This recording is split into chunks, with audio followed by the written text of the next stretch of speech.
We've been doing this 8 years, as we say, and it was something that the first time Ken was going to do it, I thought would be special. You know, there's a lot of places where you meet leaders of industries, but what is more important than having leaders of industries is having someone that can communicate with them well, and that goes to writing great articles and also having great conversations with them. And Ken Auletta was someone I had admired from afar, even when I was at Wired, and so wanted to associate with that.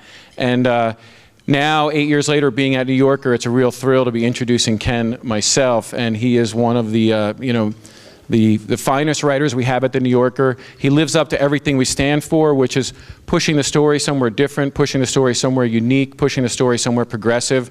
If it's already been written, you're not going to read about it in the New Yorker, and keeping the bar of excellence higher than, I would say, any publication out there. And Ken epitomizes that. So to have him as our regular host of this series is really, really important. He is working on a book, The Future of Media, which I'm really excited about, because all of us in this room, you know, it's the tech world meeting the content world, and that is a powerful story.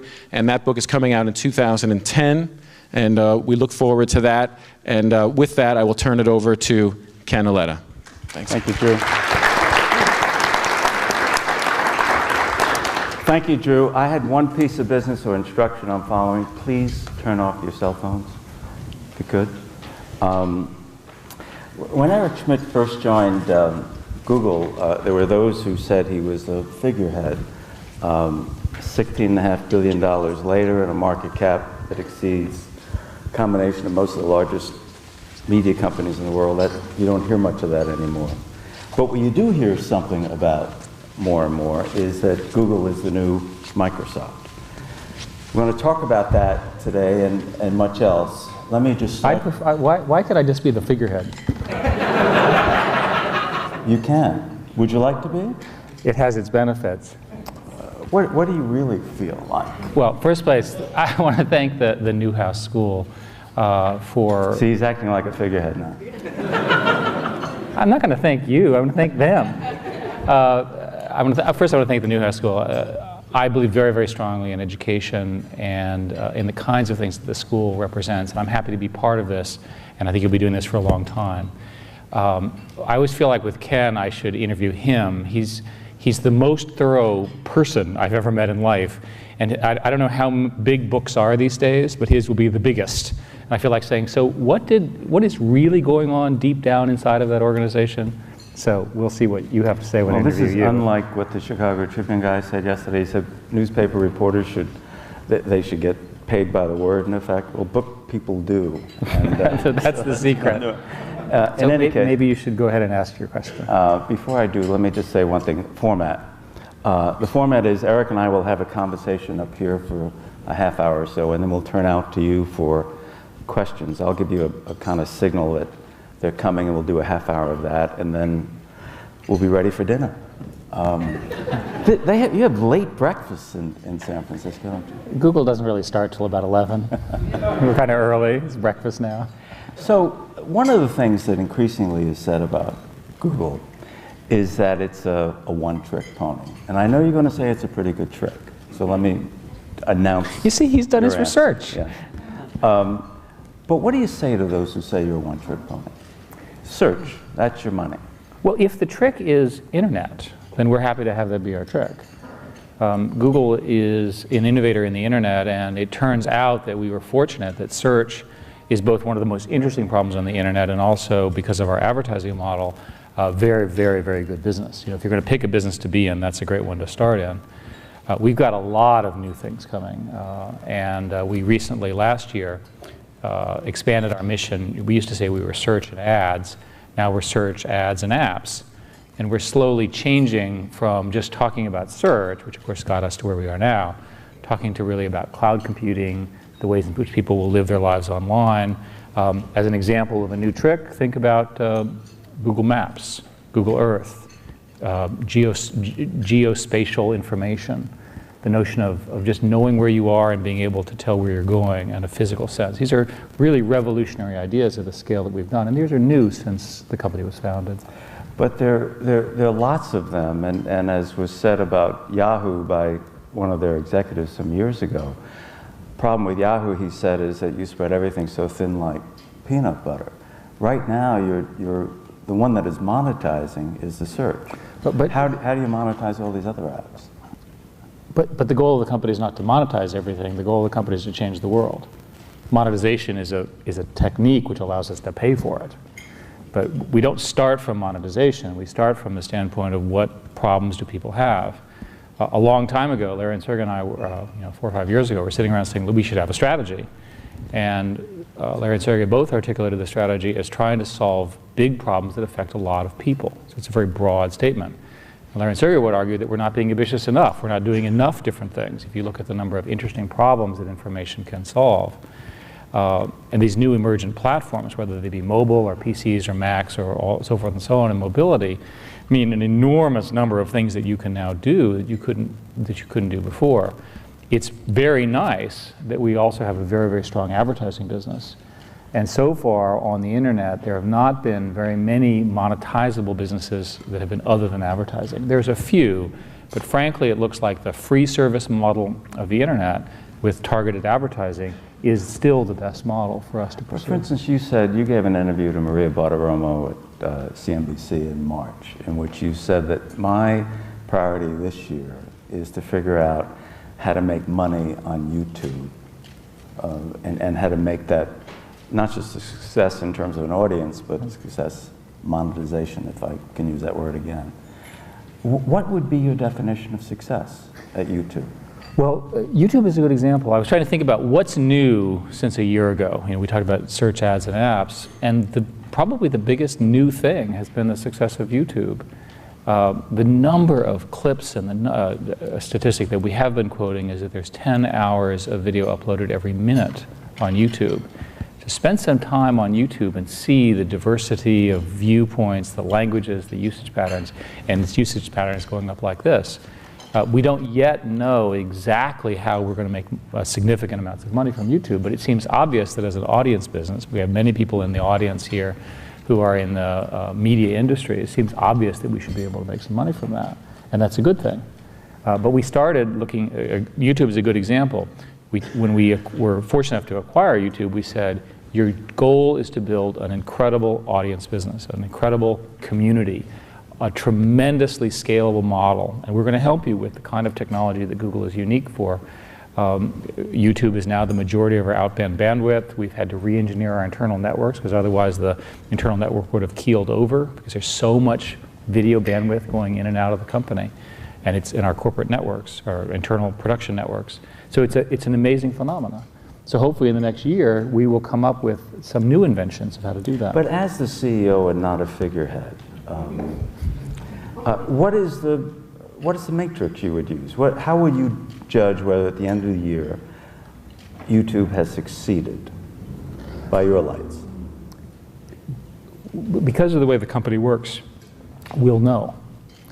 We review, in YouTube's case, we review it on a periodic basis, and we measure everything, down to the millisecond. So we know exactly view rates, adoption rates, and so forth and so on. We know what the distribution looks like. We've got a number of people here who are actually they're distributing their professional content through YouTube, which we're very excited about.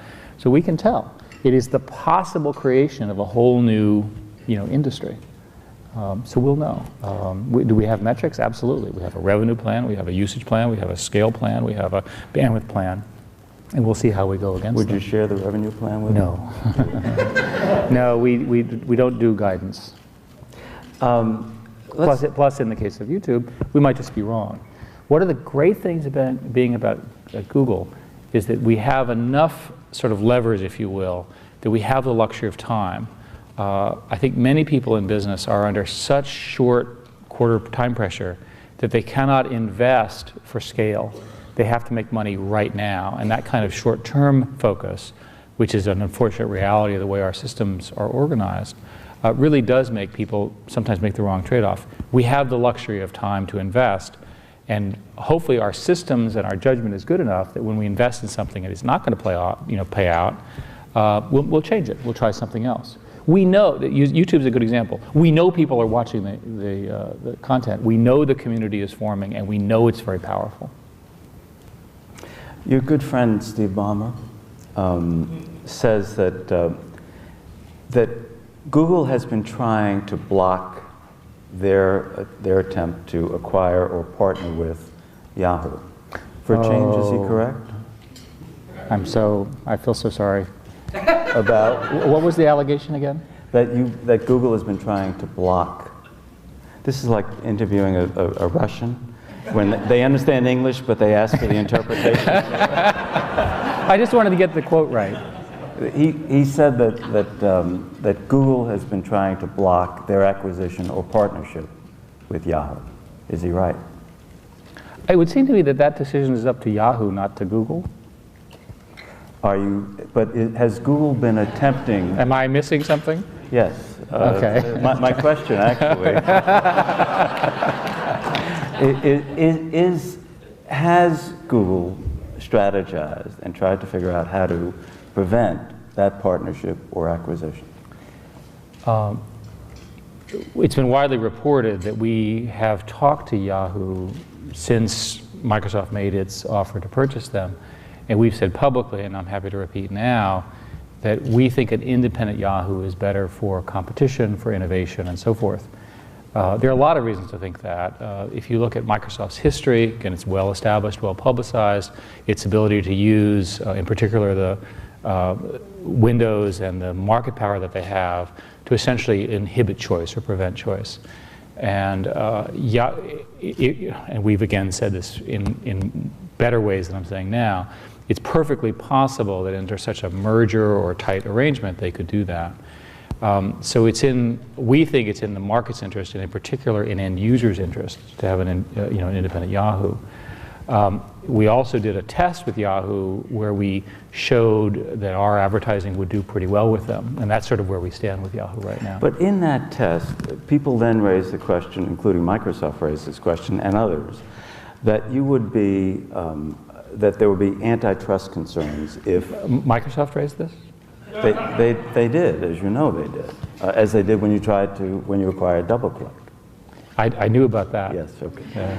But when you... And they, by the way, then bought the other competitor, closed before we did. For twice as much money as you spent. Yeah, there's a long history there. Right. But the argument that was made by others, if Google partnered with Yahoo, the argument was that this would pose some antitrust questions. Well, you said that shouldn't be of concern. Well, first place, we have not announced a deal with Yahoo, so it's important to look at the facts as opposed to the speculation. If we were to do a deal with Yahoo or other companies like Yahoo, we would make sure that we structured it in such a way that those concerns were not the primary concerns. If you look at industrial structures, let me make a stronger statement. We have learned in watching how both traditional industries have matured and also Microsoft's historical behavior, that markets do mature, people can work together and compete, and there are ways of doing them the right way, and there's ways of doing them the wrong way. I think it's every reason to believe that as the internet matures as a business, you're going to see outsourcing, competition, partnerships, collaborations, mergers, all the kinds of things that you're seeing now. And the particular complaints that have been raised have a problem where they don't understand how the market works. We are a relatively small part of a very, very large advertising network. For example, Yahoo, and I hope everybody knows, is the #1 player by far in the display ads business, and in fact in what is in fact a larger business than the business that Google is in. So that's an example of one of the things that people tend to ignore. Do you, in your calculus going forward, assume that in the end Microsoft and Yahoo will be joined in some way as business partners, or? I don't know. Everybody here has been reading in the press about the things going on at the Yahoo board and Mr. Icahn and so forth. I don't understand how all of that plays out. One of the rules that we've been operating internally is to try to focus on the future. And I'd like to say very clearly, internally we do talk about strategy with respect to this, and what we say is that we should have a strategy about innovation and our end users, not about our competitors. One of the axioms we use internally is that companies that spend their time focusing on their competitors end up being behind them. And it's much, much better for us to look forward at our business, our partners, the kinds of things that we can do, and how quickly we can help change things. So the media coverage and the industry coverage is all obsessed about winners and losers. It's a little bit like the presidential campaign, where it's like, nonstop coverage of, this person and that person and so forth. When in fact, what's really important about technology is that you have an opportunity to redefine the game over and over and over again. And the winner redefines the game. So we hope that with the products that we have coming out over the next year, we've got a whole new set of interesting things for our end users and advertisers to use globally. And that's what we spend our time on. Trying to reconfigure the game. Several weeks ago, Microsoft announced a program called Cashback, where they were going to give rebates to their customers or users to try and attack your lead in search. Your reaction to that? Well, I guess probably a statement about their quality. Historically, those kinds of systems have not worked for one reason or another. But ultimately, the end user wants, in our case, the best information. And so that's how we approach it. We, as another example, we run the company on a set of principles, one of which is that we focus on end user quality. Another one is that we focus on the end user perceived quality of ads. Notice I didn't say advertisers.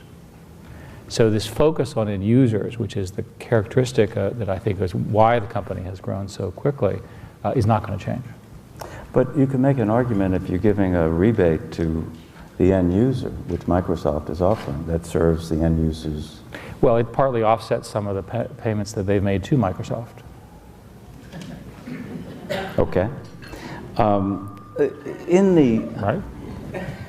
In the purchase of DoubleClick, lots of concerns were raised at the time about privacy. What is the privacy line that Eric Schmidt and Google will not cross? There's lots of concern about privacy, and I think everybody here knows that these modern computer systems, of which Google is an example, do in fact, in the normal course of business, aggregate a lot of information. They'll know maybe where somebody is, they'll know their credit card number, they'll know what their searches are, that kind of stuff. And it's gathered in the normal course of the way the servers work. We have a natural limit on what we do, which has to do with our end user perception. In other words, if we were to do something that would cause one of you or all of you to believe that we were not trustworthy with respect to personal information that you had, private information, what have you, you wouldn't go back to Google. You go somewhere else that didn't have such a, from your perspective, draconian view on privacy. Also, if we made a mistake and somehow we released your information inappropriately, that would also cause you to move to a competitor. Furthermore, Google makes a strong statement that we won't trap you. This is part of this issue about competitive structures and so forth. We won't trap your data. If you don't like us, you can move, from our choice to a competitor's choice. We think that produces a better competitive model for all the players. So with respect to privacy, at the end of the day, the real check is how do you feel about what we're doing with privacy. We calculate what our users say doing is that people are okay with ads that are targeted on what they're doing, but not necessarily with who we think you are. There's a line there, and we're very careful about that. We also limit, with a very aggressive privacy policy, how much information we keep about the cookie that is put on your computer, the searches that we do, and we publish all of that. And by the way, just so everybody understands, and that's every privacy conversation ends up being a long one, there's a subtle issue with governments, where governments don't want us to keep information for too long, but they want us to keep it for a little while in case there's something bad done by somebody and they have the right to subpoena and things like that. So we're trying to find that balance, and we've ended up where we think is the right balance. I do believe that privacy is going to be an evergreen issue, that these modern systems, of which Google is one, really do bring the traditional questions of anonymity, personal freedom, and government rights into fore. And I also believe that governments, the countries will differ on how they approach that. Well, you mentioned subpoenas. Does Google get a lot of subpoenas or requests from the government for information about your users? Like all of the email systems, we get a fair number of essentially search warrants because criminals are foolish enough to use email to commit their crimes. And we are required by law, as everybody else is, and we do that. It's not overwhelming. I would have thought it would have been worse, but it is a constant factor. You told me last winter that you, as a member of the Apple board, recused yourself from discussions of iPhone because there were some areas where you were competing.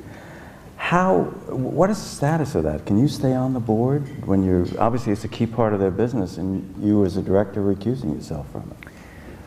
Well, it's obviously something that we do talk about, and under U.S. law, a director of two companies has what is known as the you have a two-hat problem. You actually have to represent both groups. So the legal solution for that is you do recusal if you find yourself in a situation where there's a potential conflict. I've only done this once or twice, so it's not as common as it sounds. And in what we believe was the appropriate situation, so like business dealings and things like that. Both Apple and Google believe that the mobile space is going to be very large, that many of us are going to, it's interesting that you said turn off your mobile phones at the beginning of the meeting. The fact of the matter is everyone here has your mobile phone with you, in your pocket or your purse or what have you, and we're so dependent upon them now. And there's a new generation of such devices coming out, of which the iPhone is a very impressive example, which will become even more central to our lives. From the standpoint of both Apple and Google, both companies agree with that. Each company has a different approach, and they're quite different as to how to go about that. It turns out Google has a huge partnership with Apple on many things, including Maps. And in fact, the vast majority of the Google searches that are mobile actually come in on the iPhone, which is very good for both Apple and Google. And on the one hand, we have this recusal issue, but on the other hand, we have a lot of partnerships that are deep and technology-centered that are very, very end-user focused. But as you have said, mobile is a growing business, and one that you see as a growing business, but so does Apple, and increasingly you will bump into each other at various places. Does at some point it become untenable for you to remain as a board? Well, it has not so far. And again, remember, in Google's case, we're not building a phone. We're building a Linux-based operating system, which has been, again, broadly discussed, which in our view will enable a new category of platforms that are likely to be quite different from the iPhone. And the iPhone is, which of course I love, is a great product. There will be many other ways of doing mobility. And you can imagine, just start doing a list of different ways of doing mobile computing. There are many, many choices. I mentioned in my introduction that there are some people who liken Google to the new Microsoft. If you go out and you talk to traditional media companies, oftentimes you will hear complaint that Google is trying to disintermediate my business. If I am a publisher where you hear that complaint, or I am Viacom where you hear that complaint in television land, I can go down the list and name several others. Viacom actually has responded to the complaint. With $1 billion lawsuit, That's yes. correct. Yeah. But how would you allay my concern that you are not my competitor, you are my partner, which is a favorite phrase at Google? The way I look at this is that there is a sea change, right? And the sea change from one model to another. And I think many of the criticisms that I've seen seem to be really about the change, and Google happens to be the messenger. So those changes are going to occur independent of Google's behavior. People are, and I think it's terrible, people are reading less print newspapers. Some magazines are struggling from ads rates. We all know the various issues of monetization. There's a lot of evidence that people are consuming a great deal more media on these digital networks, but they're paying, quote, paying through ad rates and so forth, less and less for it. Not a good situation. Bad for Google because we are critically dependent upon high quality content. So for us, we really do have goal alignment. What we don't know, and we've not yet solved, is how to fix that problem. How to come up with products that are online advertising products whose monetization per hour of media consumption, for example, monetizes at the same rate. So if we were able to invent that, and we're working on these things, but we've not invented it yet, then I think a lot of these concerns would go away. This is really because there's a change in monetization, a change in advertising, It affects all of us, and it's bad for all of us, in my view. So I am the New York Times, which we all would agree is an important source of information in our society. How are you going to save me? Well, I don't know that we're going to save or not save a specific institution. In the New York Times case, they are a large advertising partner on their site. We also index and deliver a lot of content. New York Times is a specific example. People read, using various Google mechanisms, read articles, and then they have an opportunity to go to the monetizing sites of the New York Times, and we have a lot of technology to make that very easy. So far, we're very good at taking the traffic that comes to Google and sending it to sites. We're not as good at taking the traffic and monetizing it directly and then giving the money to the other site as much as the historic model, print advertising and so forth. And that, I think, there is an analogy involving iTunes.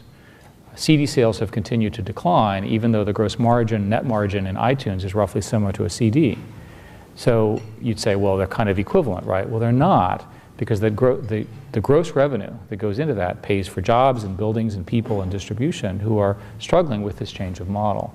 And we certainly don't want to see that continue in all of these other media industries.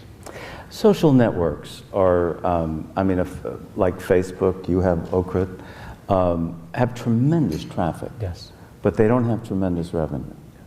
Are you confident that they will be able to sell advertising? And how? Eventually. We have a deal with MySpace that we've been working on for quite some time. There's a tremendous amount of use of social networks. And judging based on the look of this audience, my guess is that you don't spend all day inside your social network. But there's an awful lot of other people who do. And the traffic is phenomenal. And there will be advertising products that are in that context about what people are doing, where people will learn how to market and sell products. I'm very optimistic about that. It's taken longer for the industry to find those mechanisms, but they're clearly there. Same is true for mobile devices? Yeah. Mobile is actually easier because if you think about a targeted ad, a mobile phone has a GPS, it knows where it is, and it's a highly personal device. So one of the sea change transitions going on in advertising is from untargeted to targeted advertising. When you go from untargeted to targeted, revenue goes up because the advertiser can, will support a higher ad rate, if you will. Mobile looks like it will ultimately be the highest of the ad rates. That is, it'll be the most targetable and the most valuable based on the initial successes that we've had now. But it may not be considered traditional advertising. It may be considered service? Well, historically in advertising, everyone was focused on television advertising, for example. Many people here know all about this. But there was this much larger business called direct marketing. These were the flyers that you would get in your mailbox and things like that. One way of thinking about Google's success is to think that our primary success was in fact in that direct marketing piece, which is quite measurable and very, very tactical. We like to say that our most important customer is in fact the VP of sales in a company, because when the VP of sales signs up, they can see we're going to get this amount of revenue and it's very, very predictable. In the mobile case, it's just an extension of that. There will, of course, be powerful new mobile ad formats, because as the mobile devices get more powerful, you'll be able to do things like click-to-play video ads and other motion things. I think most people believe that advertising is ultimately about telling stories, right? It's all about narrative. And these new devices will be able to do very, very powerful narratives. Again, remember, they know where they are, they have a camera, you can play video on them, and you can talk to the person, right? Eric, stop, turn left, you need new pants, I'm looking at them now and they have a hole in them. I mean, you can imagine that scenario as a very, very lucrative ad. You mentioned all these products and apps and things you're doing at Google. What excites you? What new product that you have in the pipeline gets your juices flowing? The ones that I think are the most impressive are the ones that use artificial intelligence to do things that I cannot imagine were doable. The automatic translation that is being done now, we will eventually do 100 by 100 languages. where you can automatically take this set of languages and immediately convert them into other, and the translations are done by computer, not done with humans. That alone will have a phenomenal impact on, we hope, on society. So that's one example. Another example that I'm very, very excited has to do with the geopositioning. People now, because of iPhones and Blackberries with GPSs, all of a sudden you don't have to be given instructions anymore where you're going. You can just sort of figure it out. You can say, I want to go to the Starbucks or whatever, there it is, turn left, and so forth and so on. The level of resolution that we can now achieve, again, is exciting in and of itself. When you think about it, not so much in our part of the world, in the United States and in Europe, but think about all the places that have never had reliable maps. And we, at Google, we have people who are actually taking satellite photos and hand drawing the first accurate maps of large, 30 million people cities, because they've never existed before. What we found was that our search business, advertising and business, often are leading and lagging with the presence of maps, because geo mapping is so fundamental. We have a lot of fun things. For example, we did one of the demos that we do is we take a star field that is 13.5 billion years old. It's the widest view you can get out of the space telescope. It was done in a so-called Deep View series. They go around the Earth every once in a while, and they take these long exposure pictures. And we go from there all the way down to a street sign in San Francisco. And that view is a view of 13.5 billion years ago to the present. And it's the largest field of view that a human can ever see. It is literally the size of the universe. This stuff is amazing. What do you, when you think of Google and you spin forward, what do you worry most about? Is it competition? Is it something within Google, something else? At our scale and in our position, if you look at the history of technology, the problems are set from within. It's not a competitor's move that ultimately screws up the business or the franchise or the institution. And just as I was saying earlier, that companies in competitive markets often focus on the competitor rather than what they should be doing. We, because of our market position, because of our success, we have an opportunity to define ourselves as we go forward. But there are so many, and people have commented on this a great deal recently, there's so many obstacles to continued success, right? You have scale issues and growth issues and turnover and so forth and so on. But great companies, we hope to be a great company someday, can overcome them. They get to the next level, and the next level, and the next level. And those are almost completely determined by internal factors. In our case, we've grown very quickly. We have a lot of new people. How do we make sure that the original incredible culture that Larry and Sergey founded, which again you've studied pretty carefully, how do we know that that's been replicated uniformly across the 20,000 or so employees that we have and all the contractors and partners? How do we know that every person is operating at that level and scale? Well, we don't, but we have to have systems to do that. So I worry a great deal about whether the model, now that it's been set and it appears to be scalable, will in fact scale. And that's been true for a couple of years now. Do you worry about government? Only in the sense that they ultimately have the power to governments can affect the internet in some remarkable ways. People have talked, for example, there are a number of governments that ban various forms of Google. YouTube is periodically banned by this country. I can never remember which countries are banning YouTube at any given time for whatever reason.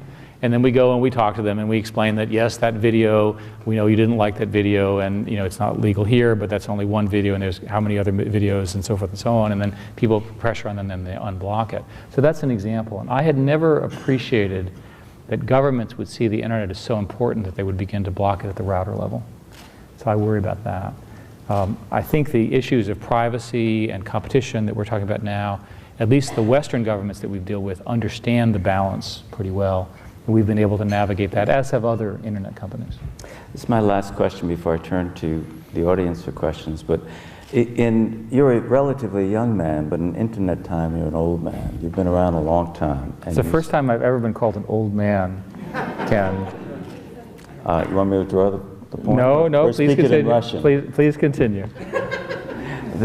But what is unique about this period? You've been through several generations of change.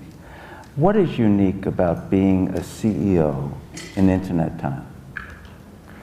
The only difference between now and 100 years ago is the compression of time. I studied this for a while, and I looked at sort of what was life like 100 years ago.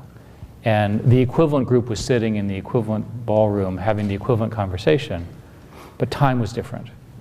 And if you look at the history of technology, what it really does is it accelerates time. Companies are formed quicker, decisions are made faster, scaling occurs quicker, and by the way, failure also occurs more quickly.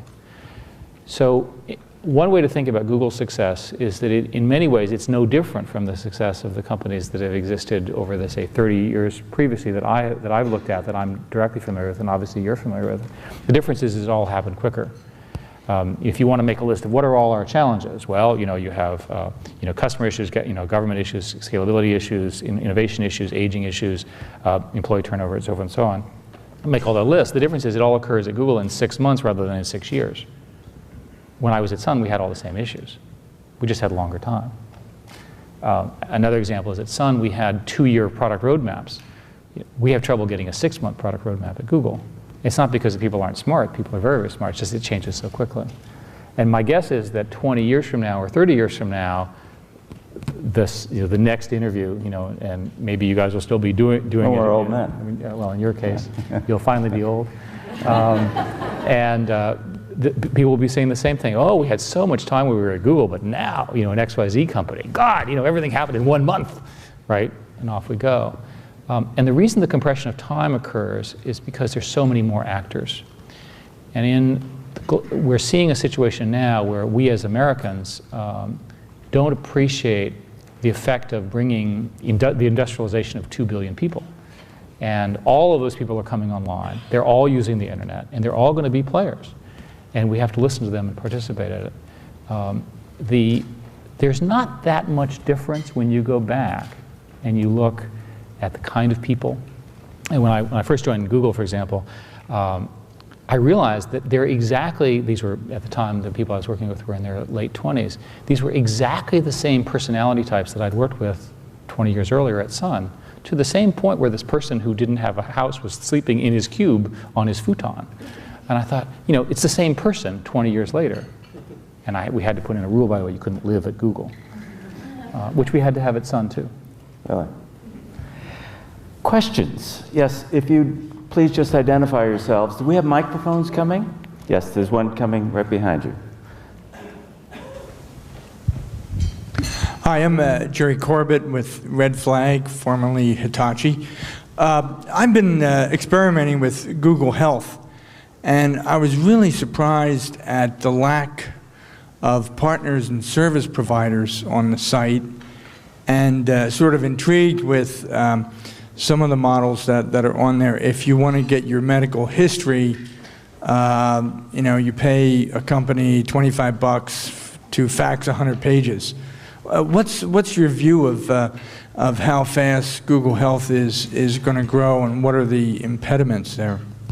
Well, first place, we've just launched it, so I'm glad you're using it. And we're in perpetual beta with our products, so we listen to feedback, we're always changing that and so forth. The most important, I think, with Google Health will be the connection with your existing service providers. And I agree with you that the list that we have is relatively short. On the other hand, the architecture that we built is pretty easy for them to connect to. So we think that with the marketing and the pressure and customer demand, because remember we can bring so many people to it, we think people will come to it pretty quickly. How long will it take? We never know, but it's certainly months, not weeks, as try to get more people. We have a whole team now going out, now that it's public and stable and so forth, saying, wouldn't you really like to get your consumers all that information and all that health information? The feedback about Google Health itself, ignoring the partnership thing, has been phenomenal. And we hope over the next few years that it will become one of the major ways, or one of the major components of the debate that's going to occur in healthcare. Yes, Larry? Just wait for the microphone to come, please. I'm Larry Adam from Sundance Channel. First off, on a personal note, Lynn Vanderhoek was kind enough to put me at the head table, a very misguided act, but it is her birthday today, and so you should say hello, happy birthday to her when she mentioned that none of the lowlifes in her family had said anything, so I figured that's the least we can do. I have a quick question just on the scale issue, Eric, because it's very, it's sort of a truism of traditional media companies that the pace that they move at is disturbingly the opposite of nimble, and yet you have, notwithstanding this spectacular growth, moved very nimbly. And you briefly addressed this, the practices, but I'm curious, could you just give a couple of examples of what you do internally to keep that entrepreneurial, fast-moving? I think Ken interviewed a few years ago one of your executives who mentioned once a week she has office hours where anyone in the company can come for 2 hours. And I thought, wow, what a great idea. But could you just talk about a few other examples of that? Yeah, again, we're talking about the problems of scale. Eventually, teams go from three people to 30 people, and you wonder, are you getting 10 times more productivity? So we worry about those kinds of things. In our case, we have a number of architectural reasons to be optimistic. Every week, everyone submits what they did in what are called snippets, and if you fail, you get abused by the email system until you tell us what you're doing. We can see that. People have something called 20% time, where they're encouraged to do things that are on their own, that are interesting to them. Most of our innovations actually occur from 20% time. We do continual product reviews, product review after product review. We spend all day sitting in meetings, just how are you doing? Why are you not doing better? Ken, in his coverage of Google, watched one of these, where all of a sudden it was obvious that, in particular, the founders thought that this particular area was just not aggressive enough. And eventually we sent them off and said, come back with a more aggressive plan. So I think part of the things that we do are to push harder. And I don't think that the creativity and the innovation occurs naturally. I think it does need to be executive assisted. And in that context, risk has to be, it has to be okay to fail. Question, corner here. Yeah, behind you, Manuel. Hi, Eric. Miguel Hell from the New York Times. Going back to Ken's question about monetization media and the threat that this change is posing to our business, what sense of responsibility, if any, does Google have in sort of helping solve that monetization problem? And as you mentioned, if you don't solve it or somebody else solves it, there'll be less information in the world and less for you to organize. And if there is a sense of responsibility, to what extent does it play a role in helping design, or how does it constrain you when you design a product like Google News, which a lot of publishers, rightly or wrongly, see as competitive? Yeah. In the case of Google News, we, after a lot of discussions with the publishers of the key newspapers, we agreed that on balance, Google News sent more traffic to the sites than cannibalization of the sites. So on balance, we concluded that it was positive. It's important to know that the publishers who go into Google News have an opportunity to opt out. In other words, they're not forced into this, because it's easy if you don't want to be part of the index. So the consensus after a lot of conversations was that on balance it was positive. That's not an answer to your overall question, but it's a specific answer. The overall question of what are we doing, it's a huge, in my view, moral imperative for Google to help here. And a lot of the issues around DoubleClick were really about that problem. Historically, Google has had this AdSense for content product, which allowed you to monetize essentially largely remnant inventory and other sort of website inventory that was not directly sold.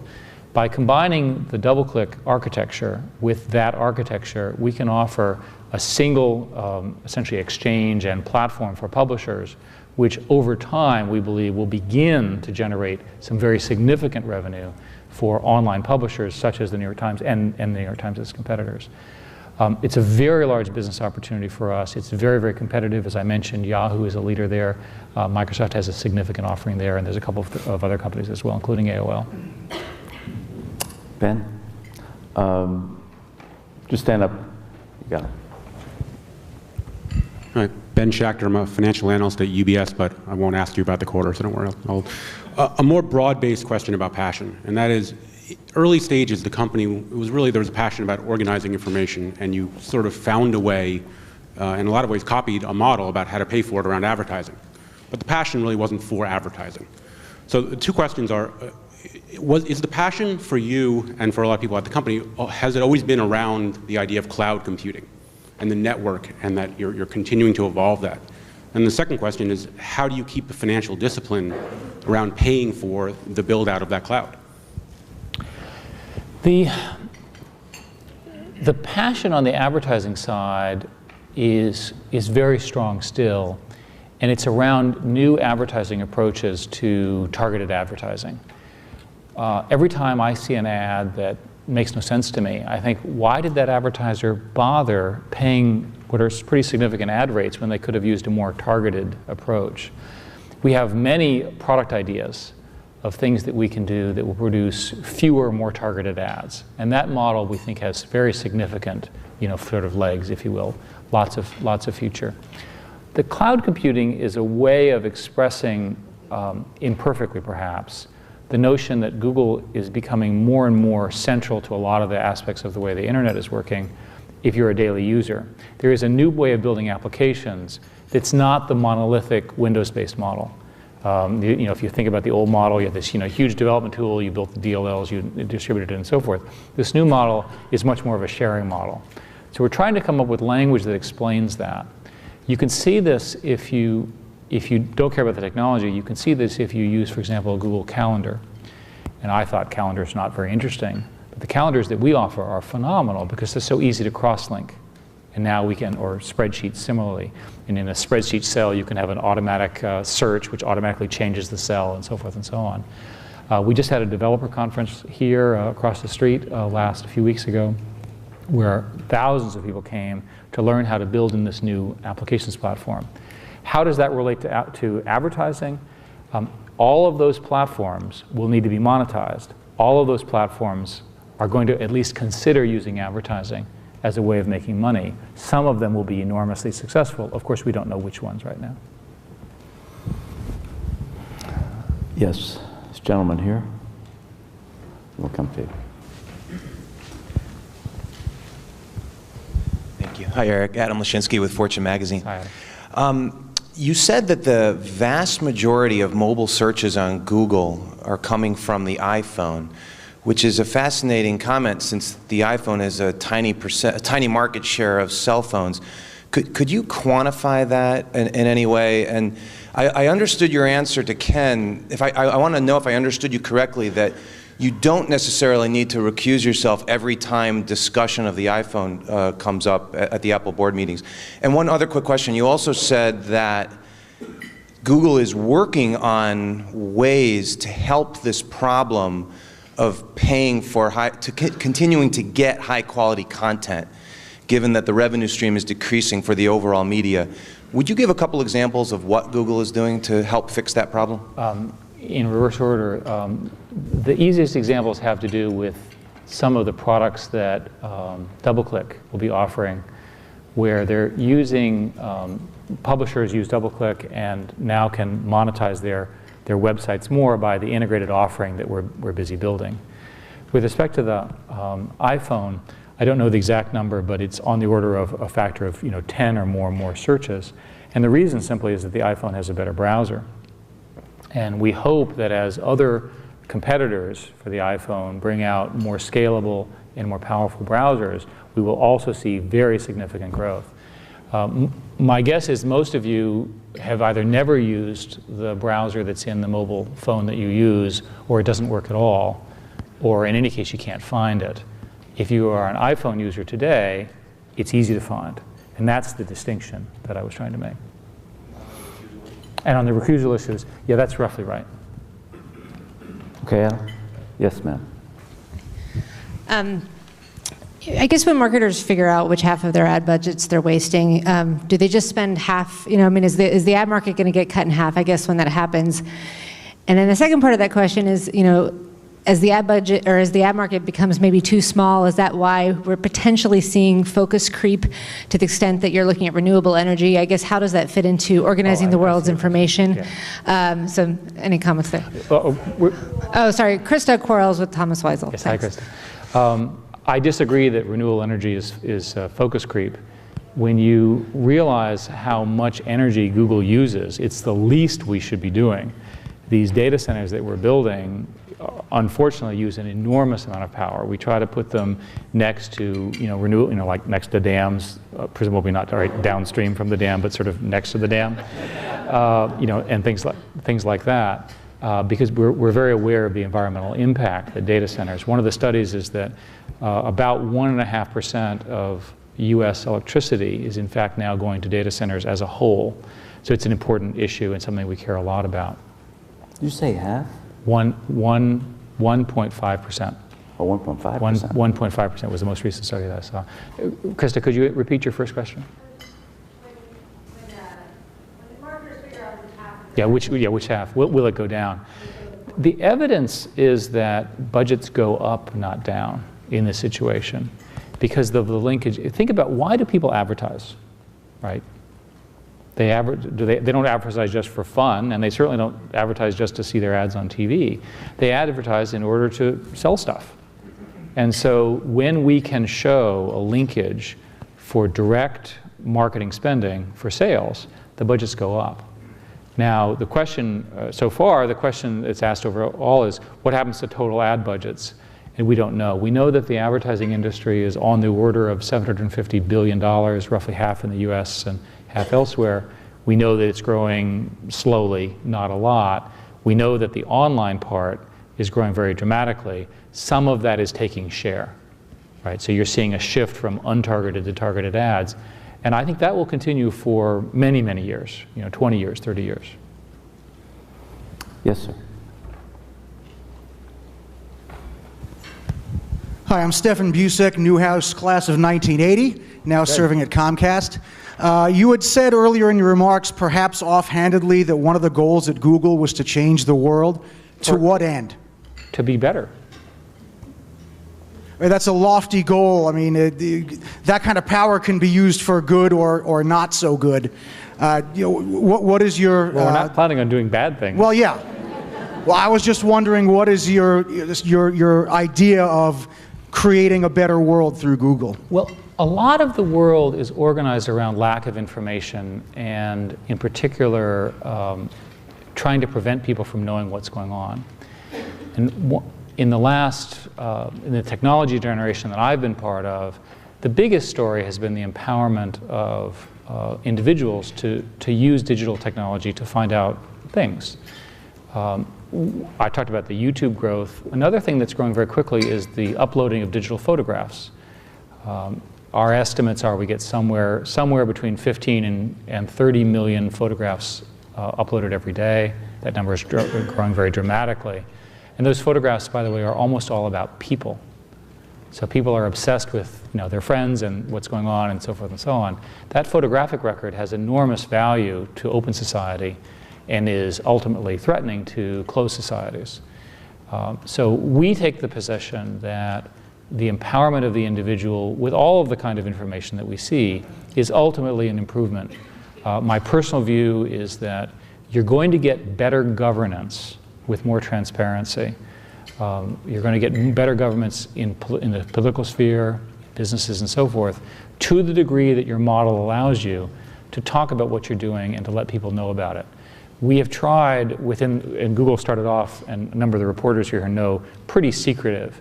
And we've tried as hard as we can to change that culturally, to write down exactly what our policy is, exactly why we're doing it. Because the world is better when you know what people are doing. Let's take one more question. This side of the room. Yes, sir. Thank you.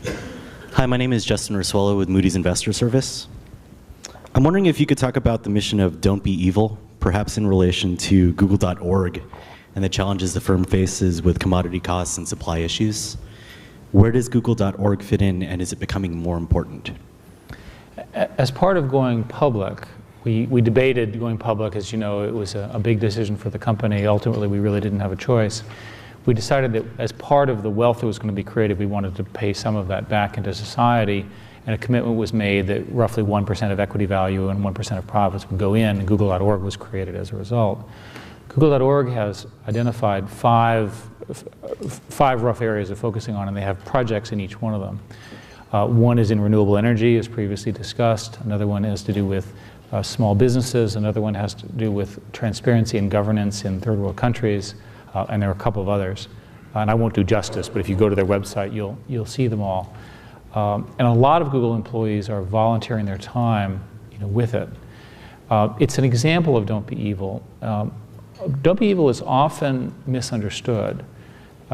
We don't have an evil meter that we can sort of apply. This is you were saying earlier about what is good, evil. But the rule of don't be evil allows for a conversation. And I thought when I joined the company, this was crap, right? Companies don't really have these things. It must be a joke. It must be one of these sort of Larry and Sergey humorous things. So we're sitting in a room in the first 6 months, and we're sitting around having a discussion about advertising, and one of the engineers says, "That's evil." And it's like a bomb goes off in the room, right? That everything stops, and everyone then has a moral and ethical conversation, which, by the way, stopped the product. And I saw it with my own eyes. So it's a cultural rule. It's a way of forcing a conversation, especially in areas which are ambiguous. I want to thank Eric. I think we've seen why he's not a figurehead. Oh, thank you very much, Ken. Happy to do this, and thank you all. Thank you, Jim. Thank Eric and Ken for doing this, and thank our sponsor, UBS, and the Newhouse School for making this happen, and thank you all for coming. Have a great day. Thanks, Eric.